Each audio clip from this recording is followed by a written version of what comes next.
அனுதின பரலோக மன்னா பிப்ரவரி 6. கிழக்கிலும் மேற்கிலும் வனாந்தர திசையிலும் இருந்து ஜெயம் வராது. தேவனே நியாயாதிபதி, ஒருவனை தாழ்த்தி ஒருவனை உயர்த்துகிறார்.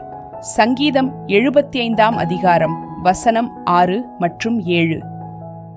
அநேக சந்தர்ப்பங்களில் நாம் மற்றவர்களுக்கு பிரயோஜனமான காரியங்களை செய்ய விரும்பினாலும் அல்லது செய்ய இருந்தாலும் இது அநேகருக்கு திருப்திகரமாக இராது.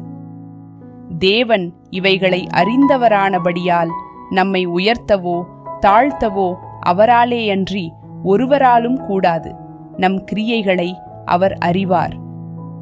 வாஞ்சையுள்ளவர்களை ஊக்கமுள்ளவர்களாகவும் விழிப்புள்ளவர்களாகவும் தேவனுடைய சித்தத்தை மனப்பூர்வமாகச் செய்யவும் பலனளிக்கிறார்.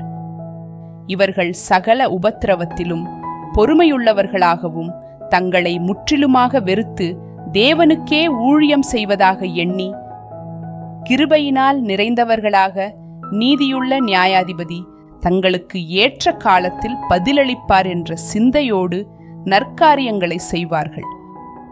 மீண்டும் இந்நாளுக்குரிய வசனம். கிழக்கிலும் மேற்கிலும் வனாந்தர திசையிலும் இருந்து ஜெயம் வராது.